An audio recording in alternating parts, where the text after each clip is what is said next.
Esse processo foi que gerou que as pessoas viessem entender e ouvir a voz de Deus. Eles passaram Macedônia,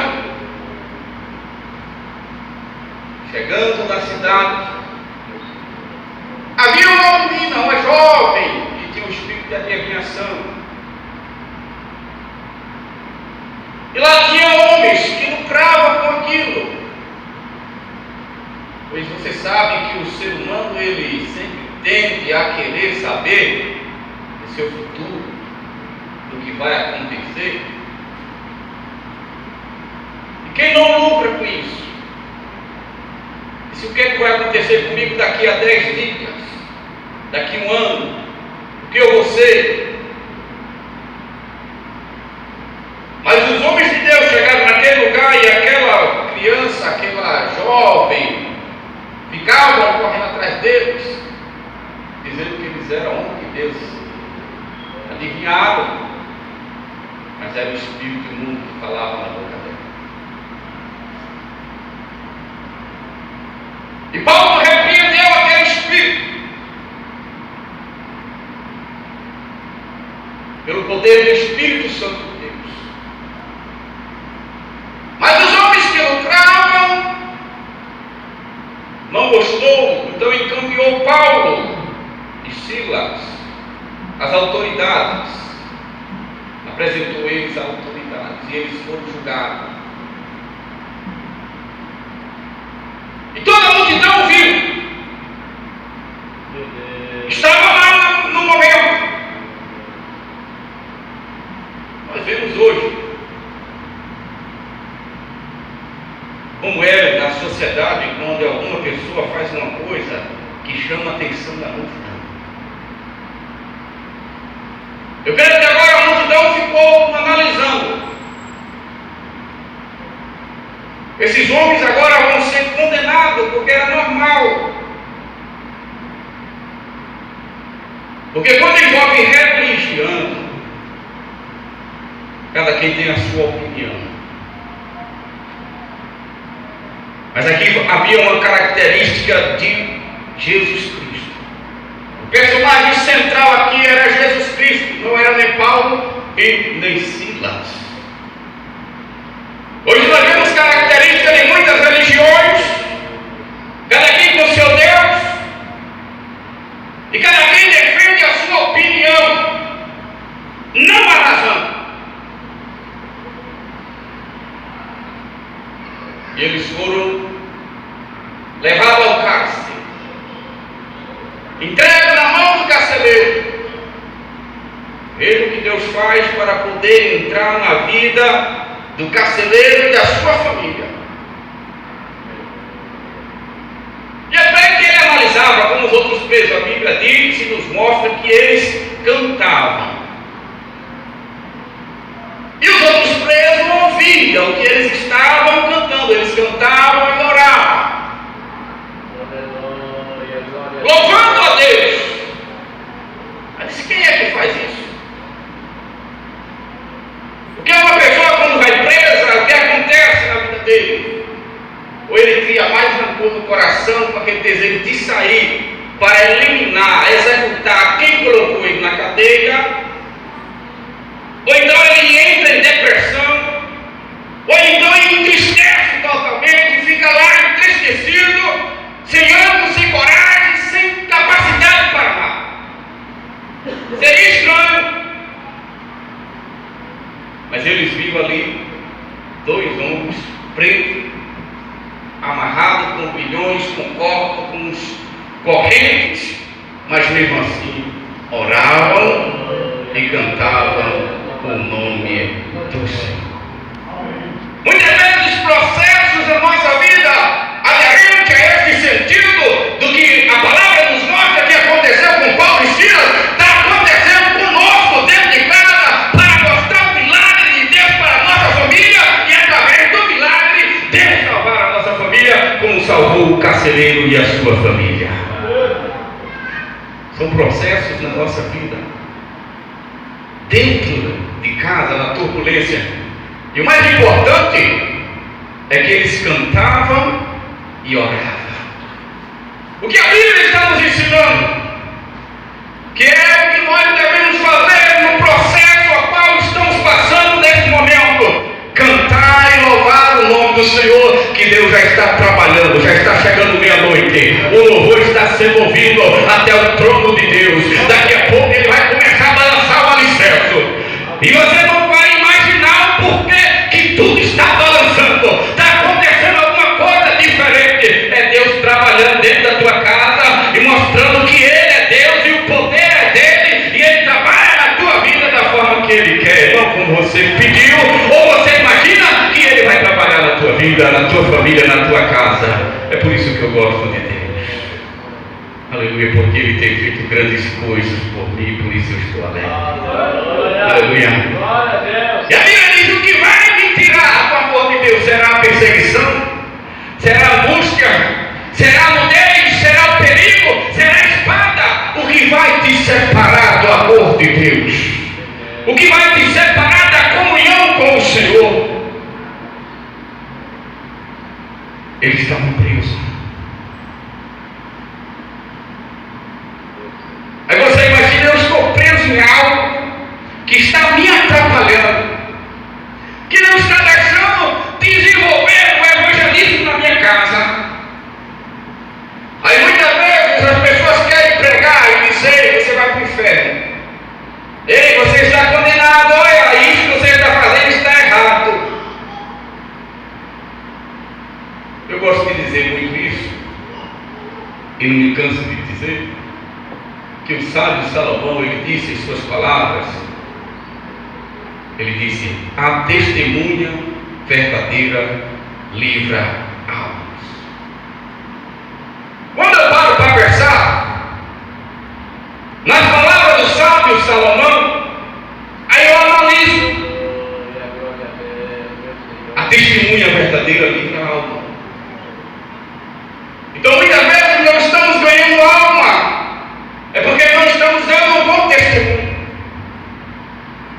As almas não estão aceitando a Jesus Cristo, é porque não estamos sabendo como testemunhar de Cristo para a sociedade. Aí eu sempre me pergunto a Deus: Senhor, será que eu estou testemunhando como deveria ser? Porque aqui nós somos um embaixador, nós somos um representante.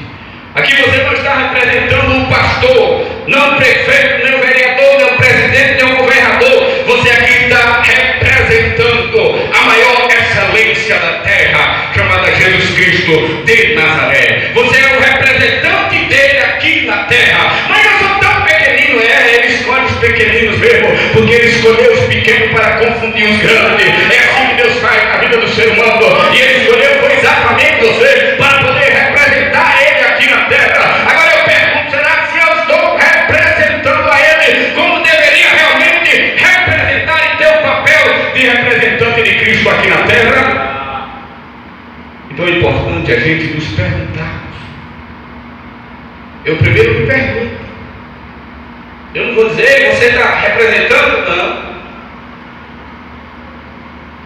Eu sou o representante. Será que eu estou representando ele no perfil a qual ele quer? Tem pessoas que criam redes sociais aí, coloca aquele perfil belo. Aí ele cria, tem até filosofa muitas horas, com palavras bonitas no perfil para ter uma característica, para as pessoas olharem e dizer: o fulano ali, ele é. Mas o mais importante é que nós estamos aqui representando Jesus Cristo de Nazaré. E naquele momento Paulo e Silas estavam representando, e o carcereiro estava dormindo, mas os outros estavam ouvindo que alguma coisa estava acontecendo, alguma coisa estranha. Eles cantavam e oravam hinos ao Senhor. O segredo da vitória é orar e cantar hinos ao Senhor. Aleluia. Sabe por quê? Cada dia nós somos vitoriosos. Hoje eu já agradeci a Deus pelo dia que Ele tem me dado, pelas vitórias que Ele tem me dado. Hoje eu já venci mais um dia. Amanhã eu não sei como que vai ser, qual será o processo. Então, para que eu ter expectativa? Aí amanhã vai ser um dia e ia ficar naquela ansiedade. Eu só tenho a agradecer a Ele por hoje, porque a Bíblia diz que a salvação se aproximou mais de nós hoje do que ontem. A vida de Cristo se aproximou hoje para a nossa vida mais ainda, e amanhã mais ainda, porque Ele está vindo a qualquer momento buscar a sua noiva eleita, a sua igreja amada. E a Bíblia nos mostra que quando o terremoto se deu, que caiu o cárcere, caiu as correntes, todos ficaram livres. Agora imagino como Paulo e Silas puderam e tiveram autoridade. Veja a autoridade de Deus aonde entra na vida do homem de Deus, que eles conseguiram conter naquele dia, naquele exato momento, pessoas que estavam presos. Poderiam ser bandidos, assassinos, ladrões, e com a autoridade do Espírito Santo de Deus eles conseguiram conter aqueles homens naquele lugar. Veja aí o trabalho de Deus, e automaticamente, quando o carcereiro veio, que ele se despertou e se levantou, ele não teve outra reação. Muitas pessoas estão tomando essa reação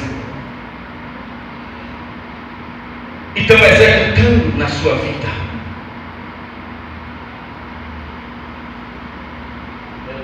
Mas naquele momento, uma voz de homem de Deus, você que é homem de Deus, sempre a sua voz tem que brandar. A sua voz não pode se calar.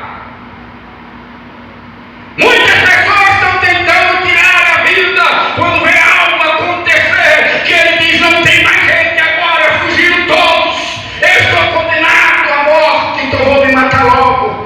Mas quando ele pensou em tirar a espada para executar a sua vida, a voz do homem de Deus brandou e disse: ei, não faça isso, não tire a sua vida.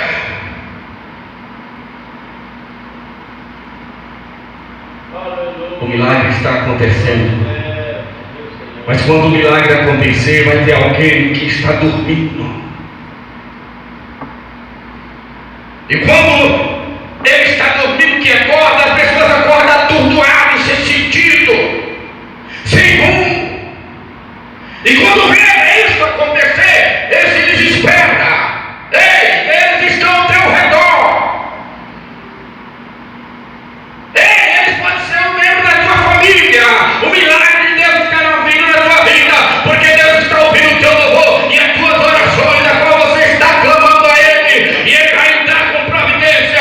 E agora os cárceres vão cair, as correntes vão cair, e o milagre de Deus vai acontecer. Mas você é homem de Deus, e tua voz vai brandar, e quando Ele pensar em tirar a sua vida, você vai gritar: ei, não faça isso.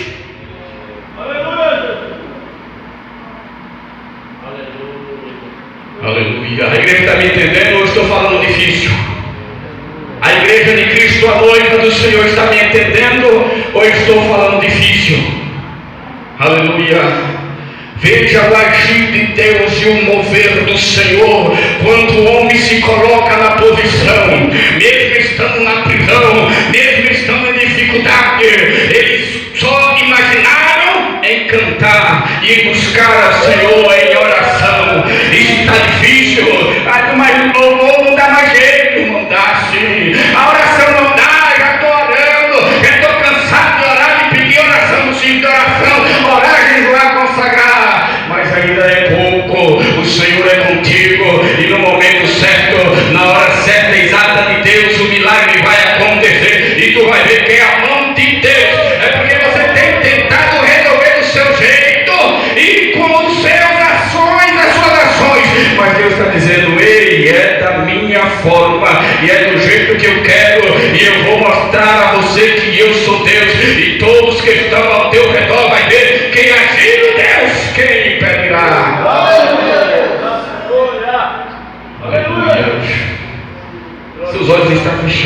você está dormindo. Mas o Senhor vem nesta noite para te dizer: acorda deste sono. Estava lá o carcereiro, ele foi tão desesperado que o que veio logo na mente dele foi tirar a espada. Quem dorme muitas vezes acorda assustado com alguma coisa, sabe que fica sem sentido, sem rumo, sem ação, sem reação. Uns paralisa, não sai do lugar com a reação que ele tem naquele momento do impacto, que ele vê que aconteceu algo diferente no ambiente, e aquele carcereiro lhe conduziu, e pela responsabilidade que ele tinha, ele se desesperou. E quando a voz do homem de Deus bradou: não faça isso, ele perguntou: senhores, o que é necessário para que eu se salve? Porque ele já estava vendo o milagre de Deus, ele já estava vendo o mover de Deus na vida dos homens de Deus, ele já estava ouvindo. Eu creio que eles ouviam os louvores, né? Porque ele dormiu só depois da meia-noite, mas antes eu creio que ele estava ouvindo as orações dos homens de Deus, e aí pela fé, dizendo: rapaz, é difícil, estamos presos cantando. Quem já viu preso estar alegre cantando? Estava lá, alguma coisa estava diferente, ele prestou atenção.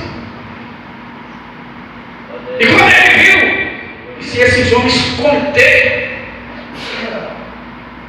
esses homens de bem, que não eram malfeitor, não era bandido, não era ladrão, foram presos só porque expulsou um demônio, tem alguma coisa diferente. Deus já estava trabalhando na vida do carcereiro, e eles ainda conteram com que autoridade, porque precisaria de um exército bem armado para poder pegar todos estes bandidos aqui, para que eles não fugissem. E estes dois homens sem arma, desarmados, conseguiram conter estes homens. Veja aí o que Deus faz e de que forma Ele faz.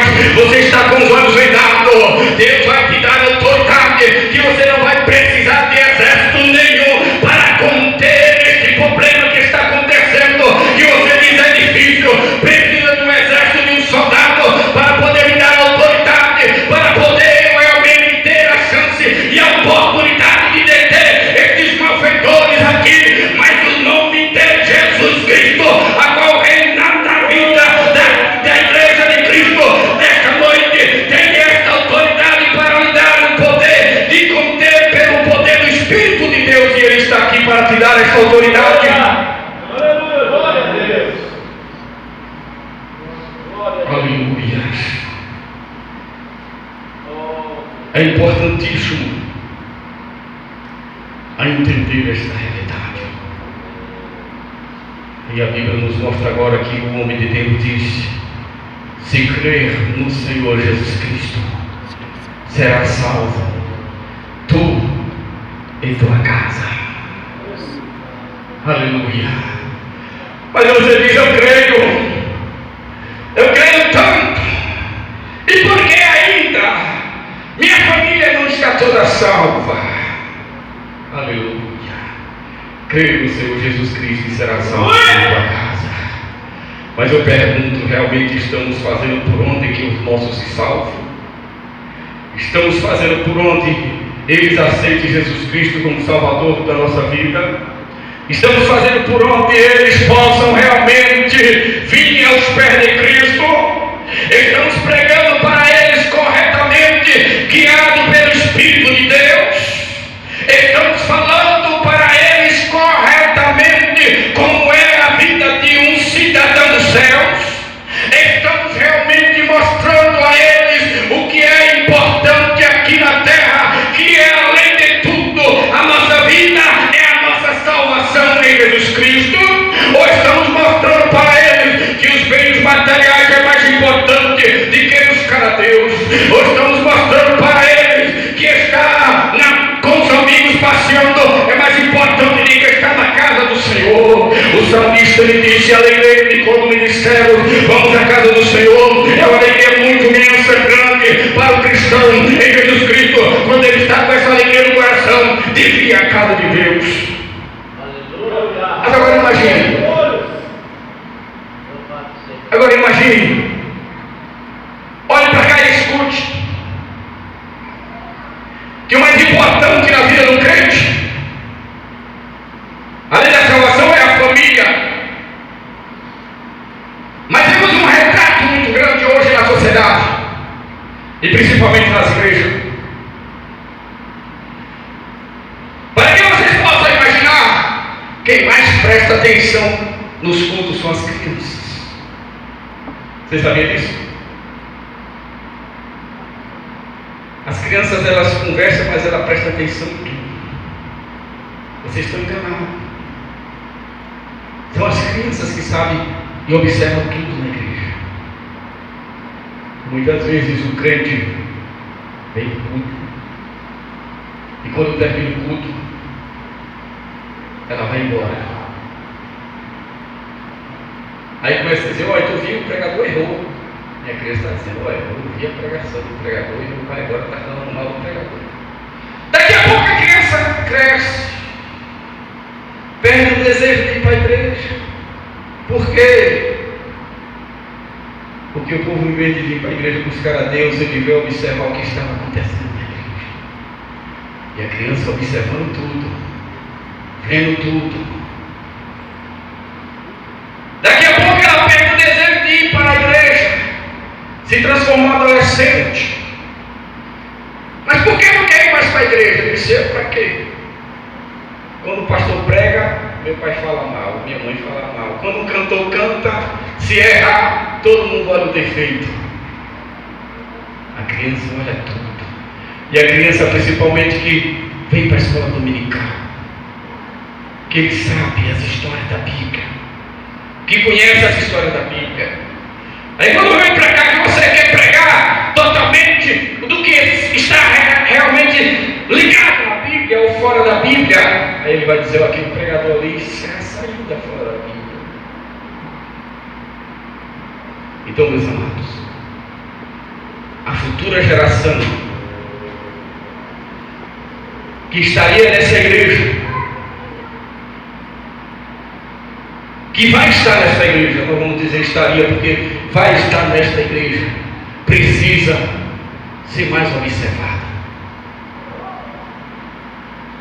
precisa ser mais contemplada.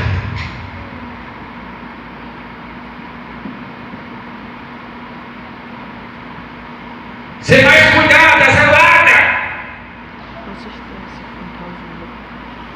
Porque é onde o adversário mais está afetando. E os princípios que a gente está tirando da nossa vida está afetando a nova geração que está surgindo. A nova geração que está surgindo sem o temor de Deus. E a igreja de Cristo precisa ter o temor e o tremor a Deus. Não é temer de Deus, irmãos, é o temor, o respeito, a consideração. E hoje nós vemos que não tem mais, porque nós somos o retrato. A criança observa cada um de nós, cada passo que nós damos, ele está nos observando e sabe e analisa. Você que já foi criança, você sempre tinha. Hoje nós podemos analisar que as crianças, ela têm o super-herói. Antigamente era o pai, hoje é o super-herói da TV. Me lembro eu muito bem que há muitos anos atrás, quando você chegava na escola dominical, que tinha aquelas adolescentes, aquelas crianças, que você perguntava: você quer ser o que quando crescer? Aí, eu quero ser pastor, outro eu quero ser missionário, eu quero evangelizar, eu quero ganhar almas para o reino de Deus. Hoje vai perguntar. Ele diz: eu vou ser doutor, eu quero ser advogado, cientista. Aquela chama que ardia no coração de ser um personagem que vem a carregar as Sagradas Escrituras para continuar esta jornada de anunciar a palavra de Deus, está esfriando na vida de muitos. Mas a noiva de Cristo, a igreja de Deus, jamais pode se calar, pois Deus ainda trabalha na vida daqueles que creem e acreditam no milagre de Deus. Precisamos zelar e cuidar disto, meus amados. Não estou aqui para doutrinar ou exortar, mas é que o Espírito Santo de Deus está falando ao meu coração para eu entender esta realidade. Veja como era a observação. E quando vacilamos, pecamos, a igreja ensina certas coisas que o crente não pode fazer dentro da Bíblia. Aí uma criança esses dias passou em uma casa de uma pessoa, aí viu a casa toda enfeitada, mas ela foi ensinada que não poderia, que era errado botar enfeite de Natal, botar árvore de Natal, fazer aquele gravador todo na casa para ficar bonito, ter uns quijados para ficar bonito. E ela passou, aí viu, né? Aí disse: olha, pode. Agora pode, olha na casa da irmã ali. Ali tem a casa da irmã. Mas ela aprendeu da igreja que não podia. E muitas coisas que a igreja ensina, que são uns bons costumes, que era bem praticado. E quando este bons costume era praticado por esta igreja, a glória de Deus descia, o poder de Jesus era manifestado nessa igreja, batismo com o Espírito Santo acontecia, salvação de almas acontecia, mas os bons costumes são tirados aos poucos, e nós não vemos mais a unção, e a unção do Espírito Santo, e a reação do Senhor, e Deus operando no meio da igreja. Por quê? Porque os bons costumes estão esvaindo, e agora tudo pode, e nada mais é normal. Então, meus amados, que o Espírito Santo de Deus fale mais em vossos corações. Estas são as minhas palavras. Que Deus os abençoe. Glória a Jesus.